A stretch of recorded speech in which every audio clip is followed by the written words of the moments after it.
Like our video, share it with your friends, and don't forget to subscribe to our channel for more amazing content. Spain completely dominated the match and tactically outplayed Belgium in every aspect of the game. Let's break it down. Out of possession, Belgium defended in a 4-4-2 shape, but Spain found it relatively easy to switch the point of attack and continue building forward. They had very little trouble playing through Belgium's high press. A key player in this process was Dani Olmo.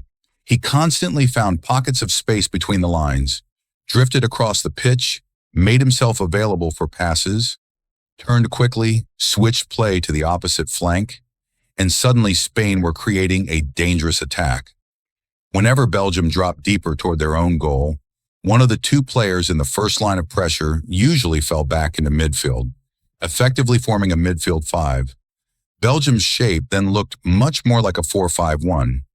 However, that still didn't stop Spain from comfortably switching the play and finding Pau Cubarsí. Cubarsí was the defender with a phenomenal passing range who orchestrated most of Spain's buildup. It's also worth highlighting the constant movement of Spain's attacking players whenever Cubarsí was on the ball. Even Spain's left winger made intelligent runs, drifting inside from a wide position before attacking the space in the right half space. He even had an early chance to score after one of those movements. Spain's two main options in the final third were striker Oyarzabal and attacking midfielder Dani Olmo. Their job was to receive the ball between the lines and combine quickly. These were the two key players in Spain's attacking structure. They also developed excellent chemistry throughout the match. Belgium often defended Oyarzabal man-to-man, preventing him from dropping freely between the lines. Whenever he came short, one of Belgium's center-backs followed him. But this movement actually created extra space for Olmo, as we see in this sequence. Oyarzabal drops deeper, drags a center-back out of the defensive line, and Olmo is immediately ready to attack the space that opens up.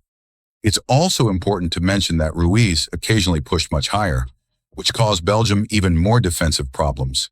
Spain regularly overloaded Belgium's backline with 5 attacking players. Let's look at this example. Oyarzabal drops deeper. As I mentioned earlier, one of Belgium's center-backs always follows him to prevent him from receiving between the lines. What happens next? Spain immediately creates a 3v2 overload on the flank. Oyarzabal drags one defender away, breaking Belgium's defensive line, while Ruiz is ready to burst into the newly created space. If that passing lane isn't available, Spain simply switches the play. Now look at Belgium's defensive focus. At this moment, nobody's actually tracking Olmo because Belgium's left back is primarily occupied with controlling Yamal out wide. Look at the gap between the defenders. There are almost 20 meters between the center back and the fullback. Those are perfect conditions for Olmo to attack the space because Belgium's left back is effectively responsible for 2 opponents at once. There was also very little support from Belgium's defensive midfielders. They rarely dropped deeper to protect these areas and did a poor job tracking runners attacking the space behind the defense. This happened repeatedly throughout the game. Here's another example. This time, a center-back steps aggressively out of the defensive line to press Ruiz and defend him tightly. Once again, that movement creates space for Olmo to attack in behind. As the move develops, Ruiz occupies one center-back, while Oyarzabal pulls another defender away. Belgium's defensive line is completely broken. Spain dismantled it almost whenever they wanted. The only thing they could have done even better was to finish more of these situations. Again, Olmo is completely free, asking for the through ball. The pass doesn't come this time, but the entire attacking structure is perfectly prepared for it. Belgium's defensive plan was simply terrible in this game. Their defensive midfielders were far too passive, failed to drop deeper, and didn't provide cover for these spaces. It was one of the defining tactical problems throughout the entire match. Here's another example. This time it's the other center back who stays tight to Oyarzabal. But once again, pulling him out of the defensive line creates a huge corridor to attack in behind. And Spain attacked that corridor constantly. Sometimes it was Dani Olmo making the run. Other times it was a winger, like Lamine Yamal in this example. This particular move ended in an offside, but Yamal still had the opportunity to receive the ball and go through one-on-one with the goalkeeper. Spain created many situations like this during the match. Alex Baena, the left winger, constantly changed positions. As I mentioned earlier, he frequently moved into the striker's position whenever Oyarzabal dropped deeper. He also attacked the right half space on numerous occasions. These constant attacking rotations completely overwhelmed Belgium. They simply couldn't keep up, and Spain repeatedly created dangerous attacking structures. Finally, it's worth highlighting Spain's combination play. Their quick one-touch passing allowed them to transition from defense into attack with incredible speed. As we see here, Spain combines quickly through several short passes, and suddenly their right-back switches play diagonally to the opposite flank, forcing Belgium's entire defensive block to shift across the pitch. It was outstanding football to watch. Again, Belgium tried to use their midfield five to close off the central areas and force Spain to attack down the flanks. But even that didn't stop Spain from creating chances and finding solutions. The wingers frequently drifted inside, either looking to shoot or play a line-breaking pass. As we can see in this sequence, once again, nobody picks up Dani Olmo. Another huge gap appears in Belgium's defensive midfield. Yes, there is extra cover out wide, and Kevin De Bruyne is supposed to track Olmo here. But this Belgian team looked too slow, too static, and simply couldn't cope with the tempo of the game. Spain's opening goal came after another quick combination on the flank. The right winger and right back exchanged a series of first-time passes, and suddenly Pedro Porro reached the edge of the penalty area and delivered a cutback. Once again, nobody tracks Dani Olmo, arriving in the second wave. Porro's cutback is excellent. Olmo gets the shot away, and Fabian Ruiz is first to the rebound to give Spain the lead. Belgium saw very little of the ball, and in reality, they produced almost no positional attacks during the first half. Nearly every attack consisted of long balls toward the forwards, hoping they could either run in behind or hold the ball up. It looked very poor. Their first genuinely dangerous attacking move ended in a goal. The move began with a cross from one side, followed by another cross from the opposite flank. Then Belgium combined quickly on the wing, and once again it's worth highlighting De Bruyne, who plays an excellent first-time pass. But the key detail here is the positioning of Belgium's striker, Charles de Ketelaere. While the ball is on the flank, de Ketelaere is clearly in an offside position. However, he doesn't rush to get back onside.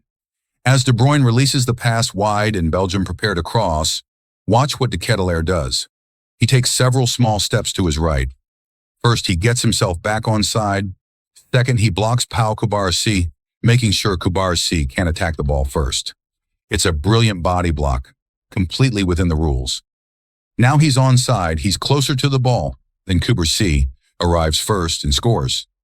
Excellent positioning, excellent timing coming back from an offside position, and a fantastic goal from a striker's perspective. If you're a center forward, this is definitely a movement worth studying. At 1-1, the scoreline didn't really reflect the balance of the first half, but that's football. Spain made quick changes after the break. Ferran Torres came on for Spain's left winger and started operating much more centrally as an additional number 10. Meanwhile, Marc Cucurella pushed much higher, almost like a left winger. He had plenty of freedom on the flank, constantly joining the attack. You can see it clearly in this freeze frame.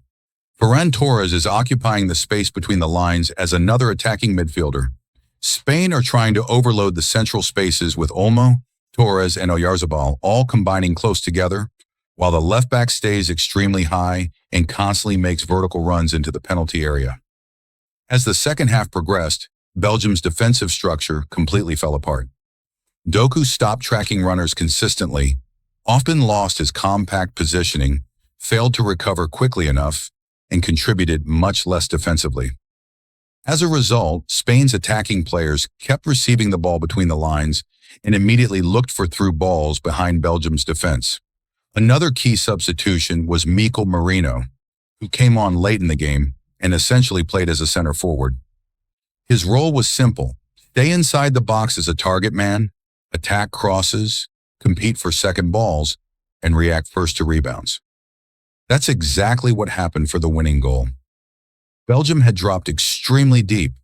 Kubarsi decided to take responsibility himself and unleashed a shot from around 24 meters.